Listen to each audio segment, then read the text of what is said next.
Hi guys, welcome to my YouTube channel. How are you all? Hope you are good. Yes, thank you all for your likes and shares and comments. So far, I've been really motivated to actually do more content. And thank you and God bless you. So now today, I want to talk about the topic, which is do not give up. You are a work under construction. Yes. So I'm talking to you. Yes. Do not give up. You are a work under construction. Now I want to start with this illustration. Now when you look at a road construction, and I'm sure that most of us have seen it where the road is always under construction, and when you get to that particular place, you see that there is a diversion so that vehicles could not actually move along that particular path. But on that place where there is road under construction, there are several things that are actually things on it. Those are the materials, the machines, the tractors, and also the people that are working on it. So now, looking at that particular aspect now, and relating to our lives. Now, looking at that particular aspect and relating to our life, most of us we actually come from different backgrounds. We come from different environments. We have different cultural perspective, and also we have different belief system. So all those things are the things that actually that serve as those materials, as those machines that actually build up our lives, our patterns in our life. And if you look at it in the Bible, there's a time that God actually told Jeremiah that he should actually go to the potter's house and he should check out what the potter is doing on his wheel. And when Jeremiah actually got there, he saw the potter working on the wheel, and he found that when he was actually working on one of his wheel, one of it got mad, and he had to break it off and start once again. So now, when God looks at us, God as a potter now, he looks at us and he has a desire, has a picture of what our life is meant to be. But now, when God sees that, when we come to God and God sees us, he sees those different backgrounds that we have, those different belief systems. All those things are serves as what like a crack on all those mold that the potter is really working on. And when the potter sees that okay, there's a crack on this, what can I do, and sees that there's no alternative, what he breaks it, then start up again. So there are times that God actually takes us from our comfort zone so as to also that he can actually work on us, so that he can actually work on us. Now I'll give us a case study in the scripture, which I actually love using the scripture to be able to illustrate my points further. Now Joseph in the Bible, Joseph was the last born of his family, of his father's house, and he was his father's choice. He was a sports brat. Means that he had his brothers were actually doing responsibilities for him. He had nothing to do, and it got to a time that God had an image in him. God now being the potter, he had an image, and he says that okay, if Joseph was to remain in his father's house, that picture that he has in mind from him will not be able to manifest it further. So now what God did was that God had to take Joseph from his father's house now to a particular strange land where he was going to build him up. And now we will find that when God was done with Joseph, God actually worked on Joseph in three different places, different aspects. Now, number one, God was able to work on Joseph so that he could be faithful in service. So I'm looking at Joseph, was faithful in service. He learned faithfulness in service, in stewardship. He also learned leadership and also learned interpretation of dreams. So now when you are off the comfort zone and God is working on, it means that God is trying to build you, God is trying to mold your character, God is trying to work things out for you so that you can actually become that same picture that he has in mind and come into reality.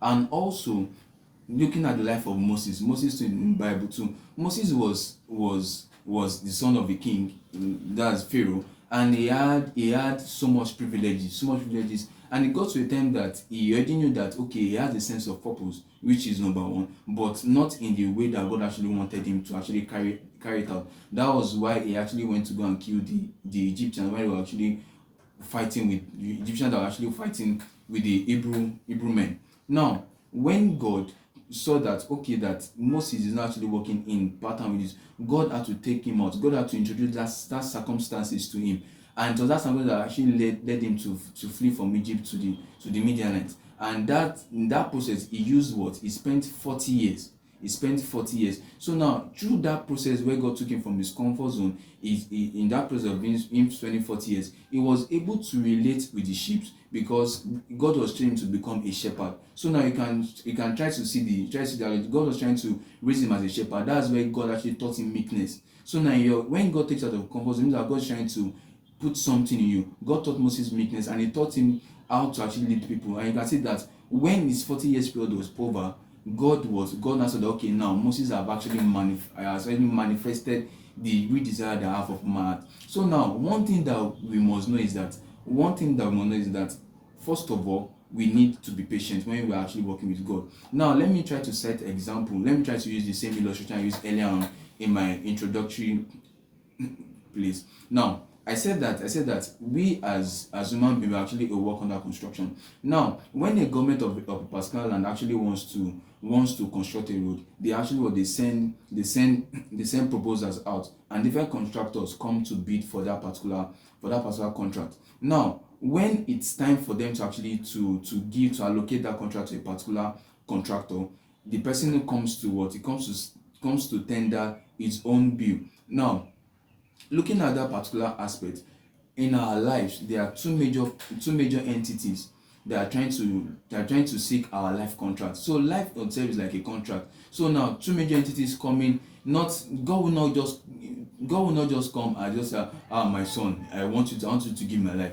I want you to give me your life. And devil will not just come that that I know that you have a great future and like. So devil won't come with a sweet voice, won't come with a loud voice or with a scary voice. So now when you actually surrender, so now these two entities actually comes now, and it's now left between you. Okay, you do want to give your life? Is it you do want to give your life contract? Is it the devil or God himself? So now when you give your life contract to devil, the devil has a cheap way of doing things. Yeah, has a cheap way of doing things, because the devil does not want you to actually undergo through stress. That's just it. And looking at Jesus in the Bible, when the devil took him to the top of, like, to the cliff of the mountain, and said that look at the whole kingdoms, like, why do you need to go to the way of the cross? Why don't you just bow down and just make things easy for you? So the devil can come in sense of offers, decisions, that why do you have to suffer yourself within all these attacks, that God is slow, that you don't have to wait, that this one, that you can actually take this offer, and nobody, that I'm going to cover your track up, means that nobody's going to know about it. But you don't keep a secret to the devil, because the devil talks too much. So you don't keep a secret to the devil. So the devil will always expose you. And that's why I've come to learn that in Proverbs chapter 6 verse 25, they said there's a way that seemeth right unto a man. He said, but the end part is destruction. So now there's a way that might seem that, oh, this is very the right part, that looking at your projection and how things are going to be viewed, like, okay, yeah, but at the end it's going to be very, very tough. Now, but if you are following God, one thing that God will first do is that God will actually come when you come to God for him to actually help you and to work on you. He will first remove the impurities off from your life. When you remove the impurities off from your life, they will now start a new work of foundation. So that's when God will now start training you through several processes on how to learn leadership, on how to learn how to love, how to be able to manage things, and a lot more. So if, for example, you are someone who actually came from a broken home, and you never knew what love is, and it seems that, and God says that this person has this kind of mindset now, that, and is not actually depicting the picture that I have upon my heart for him, then what should I do? So God will take you from that particular place, then he will put you under a tutelage, or when someone can be able to show you what fatherly love is. So that place for you is like your training ground. So you have to be patient in you actually working it. So now, for those that don't even know what we are trying to say, and just like, okay, how is it that God's actually working on me, and but the thing is that you have to surrender your life to God, because you surrendering your life to God means that's when you actually give God the total lordship over your life. So that's when it can begins to work on you, build on you, and begins to train you what to do.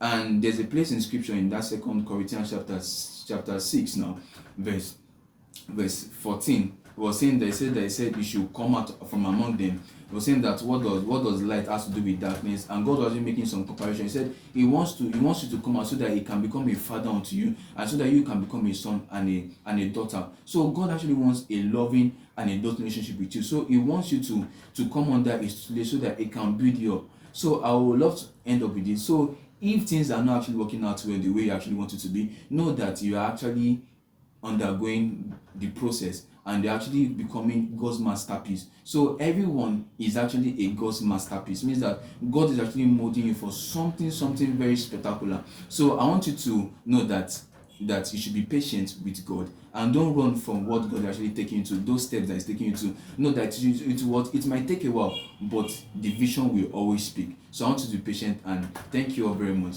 Thanks for subscribing, and don't forget to like, to subscribe and comment, and I want you to guys also share too. So thank you. I'll see you in my next video here. Bye.